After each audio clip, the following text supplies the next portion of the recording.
Welcome to Lunch Hour Legal Marketing. I'm Conrad Somm, and last night I lied to my wife. I said we were going to a wedding. So we got dressed up and went to Tony and Tina's wedding, which is a off-Broadway play about a wedding that goes really, really wrong. And you show up and you become members of the cast. But I didn't tell her. She had to figure it out on her own. That's fun. And I'm Gyi Sakalakis from Attorney Sync, and I'm about to head out to sea on a family cruise. You're a boat guy, aren't you? People ask me this all the time. I'm not necessarily a cruise person, but for kids, it's great. And I joke about this, but we haven't gotten sick. We haven't had bad weather yet. I know there's a Netflix special on all of this that I haven't watched yet intentionally. But for the kids, they love it. But what else besides cruises, Conrad? What do we do on this show? We talk about legal marketing and technology, and Gyi and I pontificate and tell everyone we know exactly what's happening with AI, so you try and hire our law firms. So as always, we're going to start with the news, and we're going to go deep on one of those news segments, and that is direct business search is now being separated out as a reporting segment from Google. And then we're going to talk about a question, and which we're going to keep anonymous, an anonymous question from one of my great lawyer influencer people who wants to know whether or not they should expand practice areas within their firm. And we think maybe the answer is to not niche down, as we always say. Lockwood, let's go. Welcome to Lunch Hour Legal Marketing, teaching you how to promote, market, and make fat stacks for your legal practice. Here on Legal Talk Network.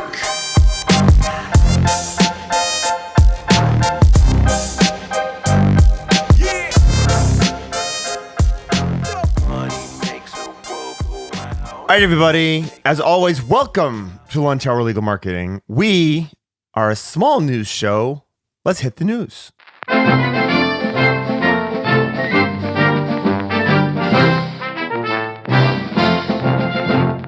And first up in the news, we are glad to bring you the story of the very clever law firm that had a great PR stunt, which is getting them a lot of attention, to help evict Billie Eilish after her acceptance speech talked about the importance of not living on stolen land. So great job from a law firm threatening or offering to help evict Billie Eilish. You can read more about that in my favorite journalistic venue, the New York Post. In other news, a 54-year-old personal injury lawyer from Minnesota just became the oldest U.S. Winter Olympian. That's right. Rich Ruohonen, a Minnesota personal injury lawyer, has become the oldest U.S. Olympian overall as a curler. He's on the curling team. And he's also been a leader in the rule of law team.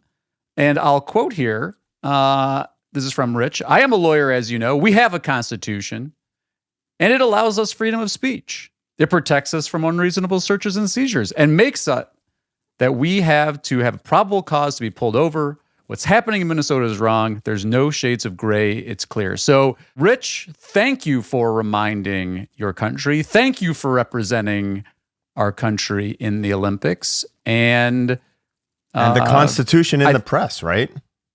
In the Constitution in the press. And, as we always talk about this, a great example of a lawyer being known for something else, and the call it whatever you want, but the positive recognition. And you don't have to be an Olympian necessarily, but we're constantly telling lawyers, like, yes, we get it. You're a lawyer, and you fight hard, and you have thousands of years of experience, and you went to an amazing law school, but be known for something else too, because that's what people actually care about. And we've asked Rich to join us on the podcast. And Gyi, how do we take that up and level that up just a little further? Rich, since I know you're a loyal Lunch Hour Legal Marketing Podcast listener, we would love for you to join us in Nashville, August 11th to 13th. to tell your story at Lunch Hour Legal Marketing Summit.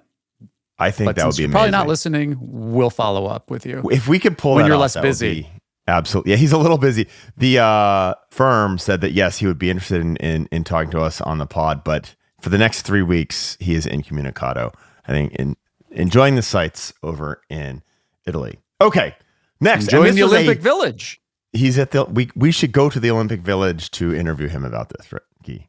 On a press pass. Next, breaking news. This is breaking as of when we recorded this. It won't be breaking news when you hear this in 2 weeks. But someone forwarded me a screenshot of the reporting infrastructure from local service ads, and I'm super excited they did, because Google is breaking apart direct business search and everything else, which is a really big deal.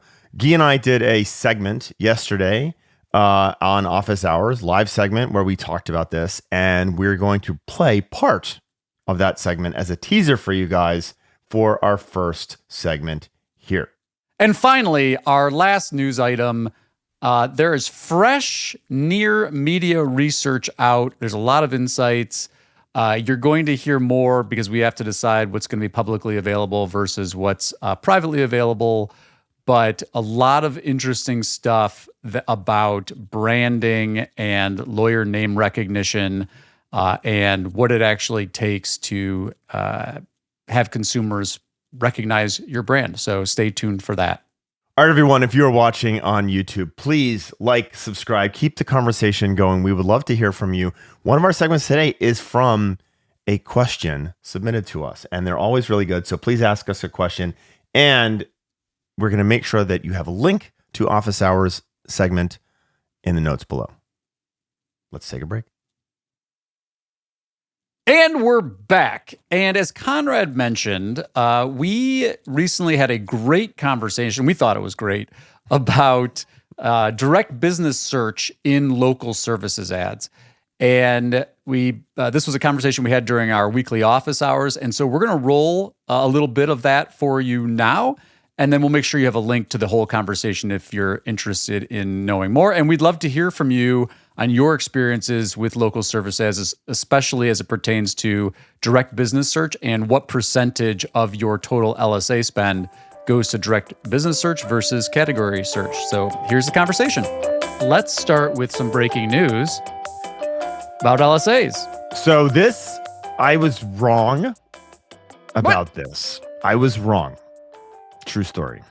Oh my goodness. I already knew you were wrong before they added this report, by the way. I'll tell you why I knew. Go ahead. The news is that Google has just segmented out your direct brand search in local service ads from your non-direct brand search. And that is fantastic news. The reason for that is because of the value. If you put a monetary figure on the value of something, the value of someone looking for your brand and then calling you compared to the value of someone looking for what you do and then calling you is very different. And presumably, if they're already looking for you, they're going to find you. You don't necessarily have to pay them to do that. Google rolled out direct business search, I want to say around 18 months ago. They did it very quietly and they opted everyone in. And that pissed me off because, and then they didn't provide any reporting as to how much of your LSA spend was going towards direct business search versus what I will call incremental low funnel opportunities. And so like in pay-per-click, where you can segment out your brand campaigns versus your non-brand campaigns, and Gyi and I have gone on and on and on ad nauseum about the importance of analyzing those differently because they have different objectives and very different economics. You couldn't do this with LSAs because they were munging all this data together. And so in the worst of all worlds, you end up paying Google a large amount per LSA lead for people who were already looking for you. And we didn't really have any insight into what those percentages were because they never really told us. They are now rolling out, and they haven't even announced this. I just saw it. A client sent me a screenshot. And so they're breaking this apart. And I've been saying for years now that Google has done nothing but take data away from digital marketing people, and now we're getting some back. So thank you, Mountain View. Yes, and And I'm not thoroughly researched on this, but the couple anecdotal local service ads accounts that I spot checked for firms that are not doing offline brand building. And so that, I think this represents the majority of firms out there. The percentage of local service ads charged leads that fall under the direct business category was tiny in my experience. Now, that's obviously going to be different. You look at Morgan & Morgan's local service ads, direct business, I bet you it's a lot higher. The other thing that you had mentioned that I always think is interesting is this idea, and we talk about it in pay-per-click too, is like, is it worth bidding on your firm's name? Because presumably they're going to find you anyway. Yeah. And I think so first I would say that I think it's worth testing this because again, the question is that, well, let's just say that if someone clicks on an ad on your name in local services ads, or they fill out, or they become a lead in local services ads, let's just call it waste. Let's just assume that every time that someone clicks or becomes a lead because of a brand query, that it's complete waste. I think there's some arguments that maybe it's not, but let's just say that it is.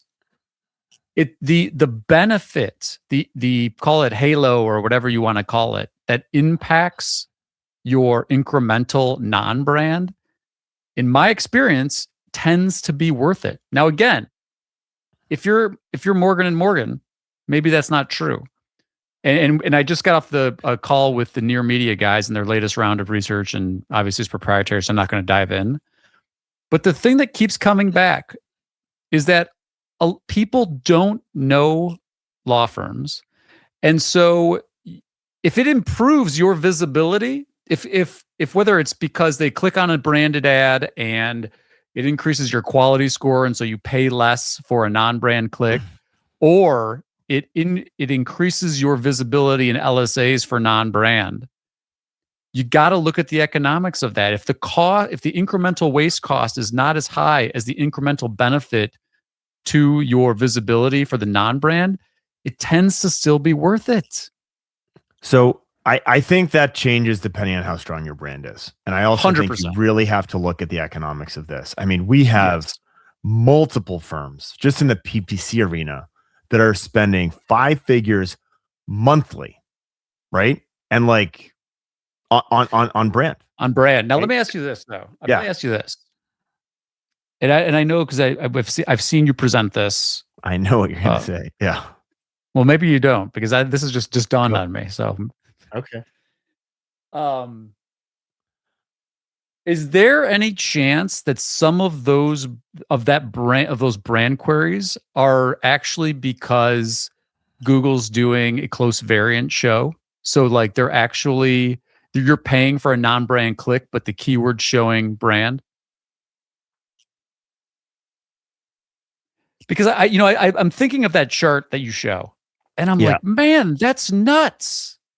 Well, and that's just our data, and we work really hard to avoid that, right? Right, and you do everything you can, but here's what you can't prevent.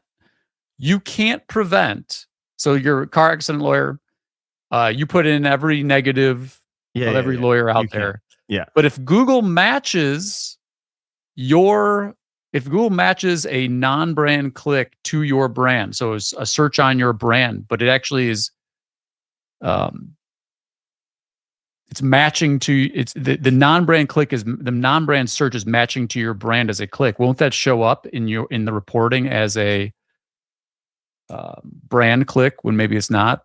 I don't know. I haven't thought that whole way through. Well, no. If you do a really good job of segmenting out your campaigns, right? So you're like, you're like, we're only bidding on brand.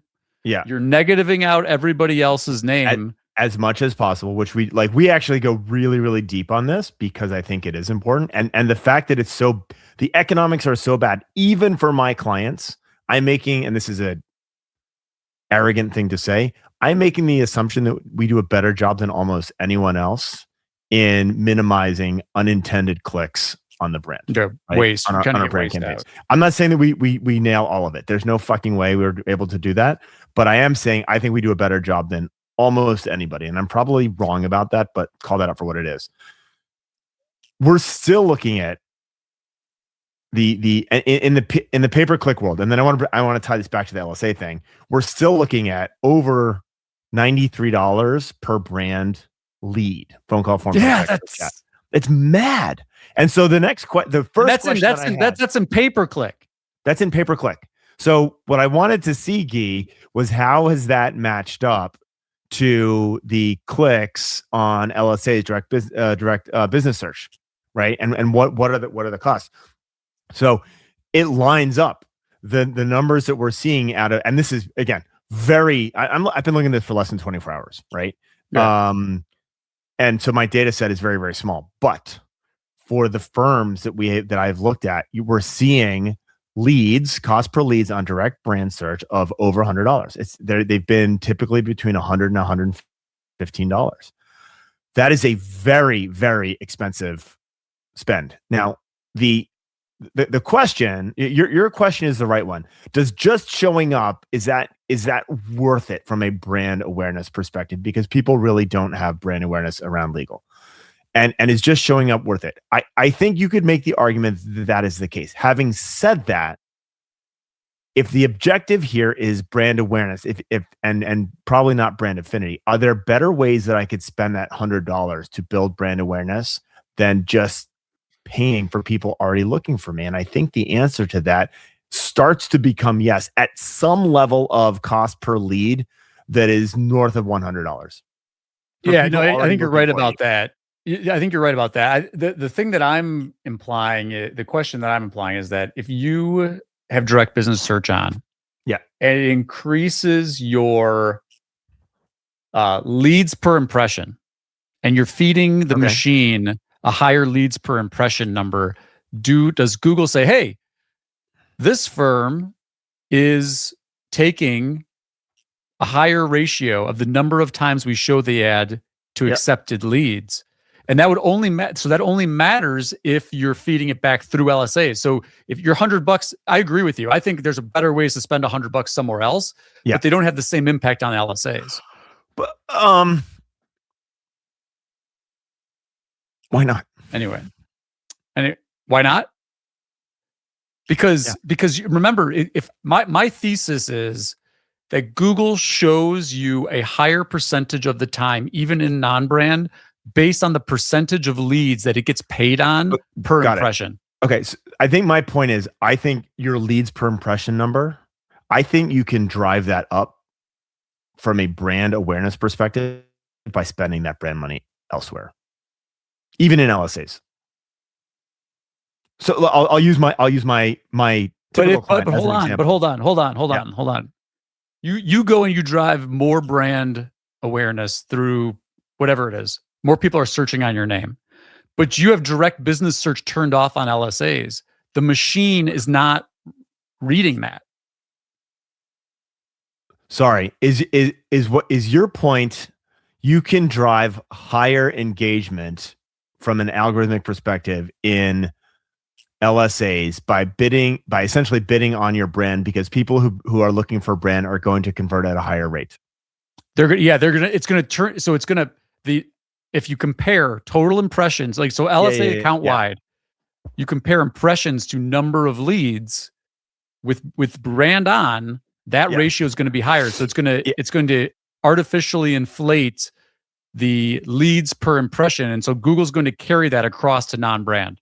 I guess my point is, by the way, this is an entirely theoretical. We can't back any of this shit up. This is office hours. You know what this sounds like? This sounds like a bunch of people standing up in front of a conference that they've spent $30,000 to speak at to make themselves look smart. That's what this sounds like. So let's be very fucking clear. This is me and Gyi kind of mental mathematics around how this might work. My counter to what you just said. So now, and with that caveat, there's no way that Google doesn't disambiguate those two things. I think Google wants to get paid. All right, That's great Sorry. fun. Good. If you want to come to a conference where people like us do this kind of thing, come to Nashville, August 11th through 13th. And then we promise we wouldn't. We will share data on what we pull out of direct business search in local service ads at Montreal Legal Marketing Summit in Nashville. I don't know what the hell that data is going to be, but we will share that data. We will have some very research-backed insights instead of Gyi and Conrad pontificating about how Google works. And if you're looking for more Conrad and Gyi in office hours, please do join us most Thursdays, because we won't be Thursday that after this one, which is, I don't even know what date it is, but most Thursdays at 1 p.m. Eastern. Bring your questions. We hold live office hours and love to hear from community members about what's going on with their practices. And as you know, if you're a regular listener, we love to highlight testimonials we receive from listeners. And so we've got a great one from CT Work Injury Lawyer. So much room for activities, 5 stars. I found LHLM a year or so ago on long drives from Connecticut to Cape Cod, and it has been a staple ever since. It's one of only 2 legal podcasts I never miss. The hosts deliver consistently practical real-world marketing and SEO advice, no fluff, and minimal hype. If you're a DIY SEO lawyer like me, or just want to know if your agency is screwing you, the podcast is absolute gold. And that's from Jim Aspel. Thanks, Jim, for listening. Thanks for the awesome review. And I will leave it up to Conrad to deliver some practical advice. Well, I like his comment, minimal hype, because we do hype some things, right? We do get excited about things. We do stand behind them, but and I'm happy to hype those things that we're excited about. But the fact that it's minimal means hopefully that you guys all view this as genuine, which it really is. Speaking of genuine advice, we talked earlier about the importance of user questions coming to us. This question didn't come directly to the pod; it came directly to me over social media, and it's. I want to set the stage, Gyi, and I'd love to get your feedback on this. This law firm is in what I will call a tertiary market. It is. What's a tertiary market? That's great. A primary market would be a Chicago, Los Angeles, Seattle, large, competitive, brutal market, which most of our clients kind of function in Gyi. A secondary market would be a smaller city. To me, a tertiary market is so small that probably people around, I don't have numbers to put to this, but so small that people around, not in your state, might have heard of it, but maybe not, right? It's just one of those very, very, by definition, localized markets. And so this law firm is primarily a PI law firm. They are extremely well known in their market. They do all of the things that we talk about in terms of being involved in the community and having great brand, not just brand awareness, but brand affinity. And they've kind of capped out, right? The growth curve has just kind of gone flat. It's a little stale. And the question specifically in this instance, but I think we can use this generically, is should I grow by adding practice areas instead of going deeper into personal injury? Or deeper into personal injury could also mean I'm expanding my reach further, another market 25 miles away kind of thing. That's the centipede strategy that we've seen to be so successful. And so that was the question. He asked me this question in a much less roundabout fashion, but I had to set the table for you guys. The funny thing is, Gyi, I have been thinking about this firm and this question. I already have my answer to this question because it's been in my head for so long. I never wanted to push it on this lawyer. But I'd like to pose a question to you first.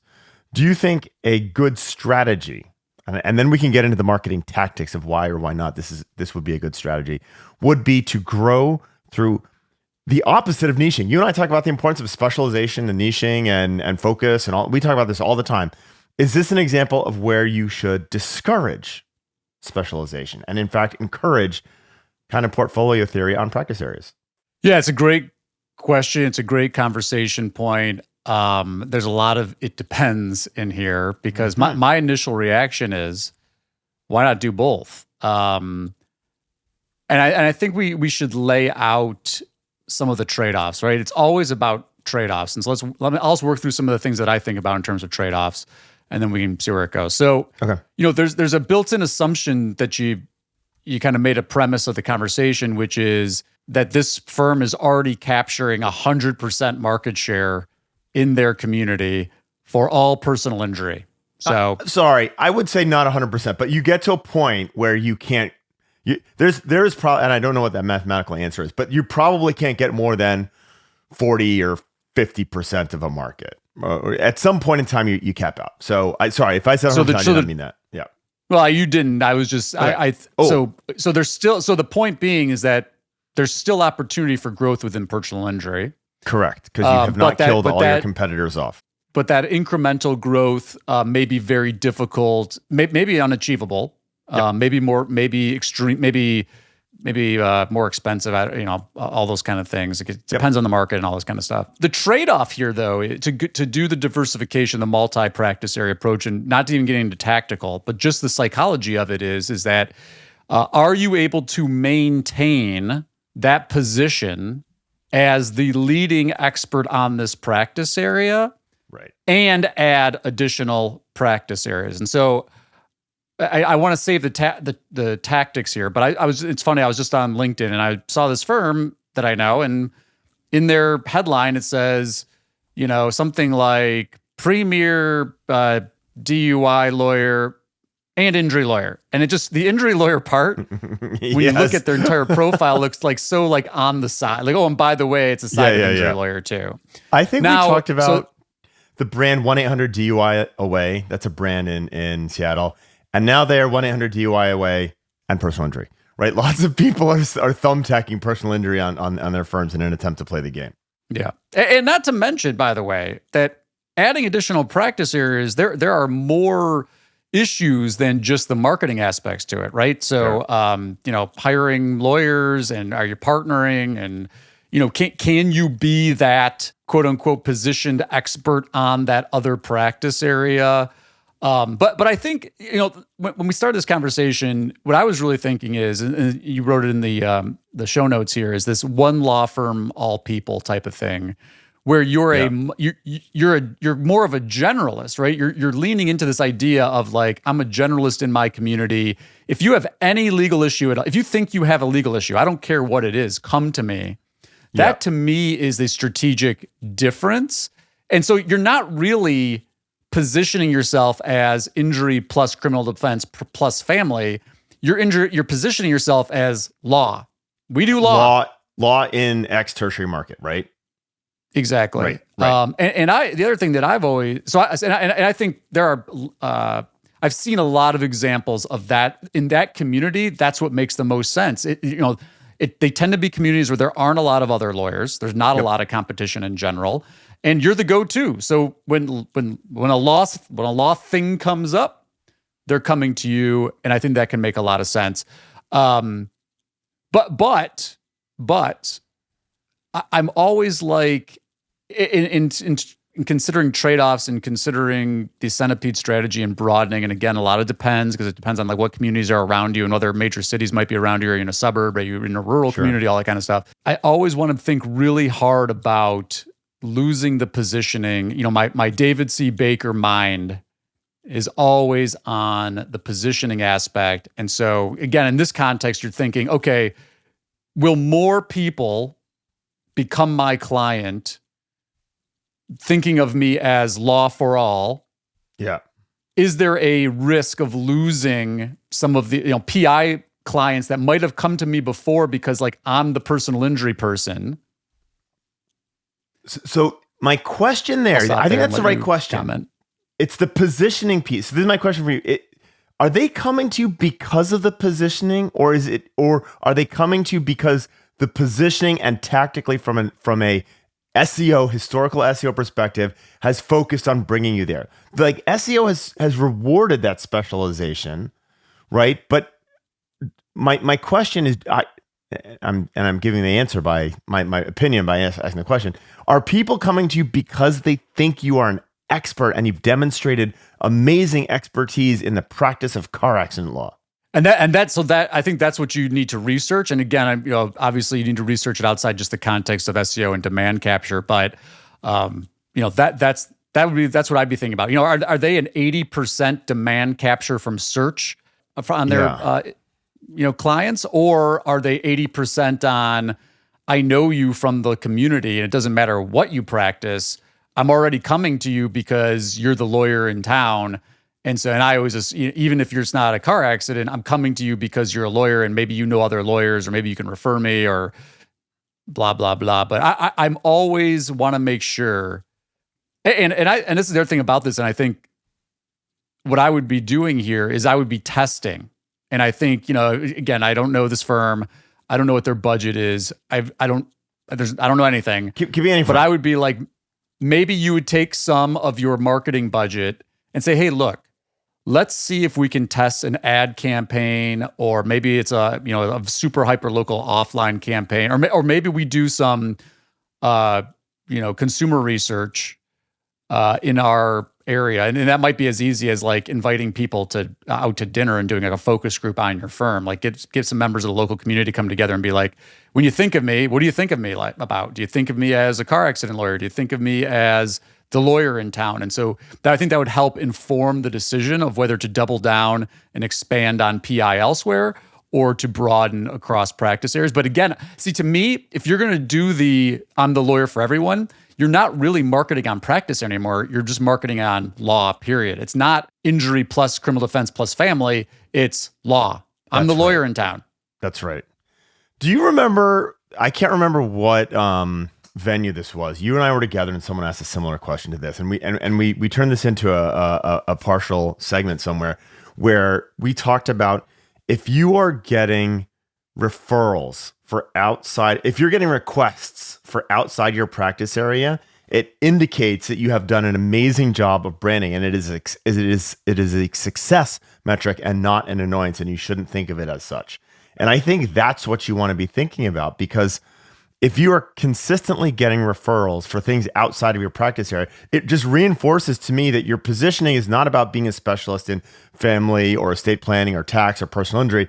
Your positioning is about people like you in your local market. And if you can win that, I feel like you can generate that business. I think the positioning is much stronger for I like this law firm because I like them in my market than I like this law firm because they've really demonstrated their amazing expertise in the practice of family law or personal injury law, right? I think it's an easier positioning to stand behind. It's an easier positioning to prove, and it makes it easy to diversify from a practice area perspective. I think that's right. I always come back to the question of, and again, I'm trying to put my mind into this tertiary market because, as you mentioned, we tend to work in the larger markets, and it's a much different game there. But in the tertiary market, I'm always the question I'll always have, because let's just face some simple facts here. The economics of personal injury practices are often much different than they are for other practice areas. Sure. Contingency fee versus hourly. And, if you've been a contingency personal injury lawyer, are you putting that position at risk? And so the worst thing that can happen is that you go all in on law in general, you grow the total number of addressable legal services consumers across practice areas, but you end up losing some of those people that would have otherwise chosen you because they thought you were the person for personal injury, and maybe they go with who they view in their local community as a specialist in personal injury. Like, oh, I was going to go with so and so. I like so and so, but gosh, it seems like so and so is just kind of like gone this general lawyer route. So I'm going to go choose this other person as a specialist. I think that's the major question trade-off. But, and I think this is why we're having this conversation, in a tertiary market, maybe consumers aren't making that kind of decision. Like maybe it's much more about, I know this lawyer and I like this lawyer, than it is, this lawyer is a specialist on this thing. I think that's actually the reality. And my next my next follow-up question, if that is accurate, maybe that is or is not, does this then bleed into a secondary market or a primary market, right? can could this be a strategy elsewhere? And I'm increasingly thinking, as you and I talk more and more and more about the value of being liked and known, the expansion can be, I am could you be the law firm in Seattle, right? Maybe not. There are definite trade-offs. And I think what's happened, Gyi, is SEO has really pushed focus, right? We talk about deleting practice area. We talk about deleting content, focus.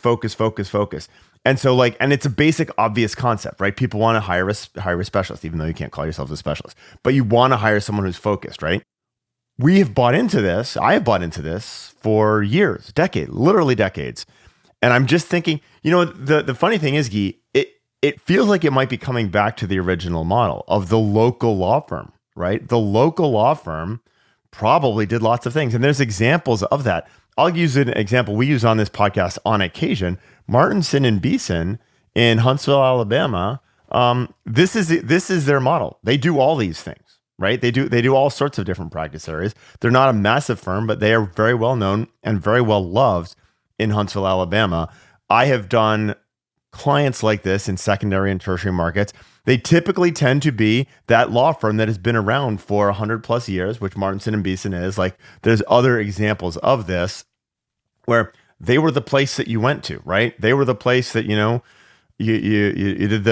did your wedding and you did your estate planning. And when you bought a house on the East Coast, because you have to have a lawyer to buy a house on the East Coast, you use that same firm. And I'm thinking maybe this starts to come back when we are dealing with brand affinity and finding ways to build brand affinity. Well, it's funny because, and we talked about this briefly, but, I was on this criminal mastermind recently. So this is all criminal defense lawyers. Okay, great. With Jay Ruane's group. And this very issue came up. Lawyers were like, hey, I want to add injury. And so, and to your point, everybody's, gosh, Google has ruined everything. Everybody's so hyper-focused on SEO. So the conversation kind of devolved into well, what's the impact of adding practice area pages for personal injury on my criminal defense site? And I'm like, there is a real consequence there from an SEO perspective. But I'm like, let's not be so SEO myopic. Myopic. I don't know why I say myopic. I think it's myopic. I say myopic. Let's not be so SEO myopic because this is one small sliver. And by the way, we're old SEO guys. Yeah, and we are old SEO. We're younger than the telling Olympian. Everybody. Yeah, I'm telling everybody, diversify. If you're heavy on it, if you're 80% of your strategy or your intake right now is coming from organic, I'd be like, you better diversify immediately.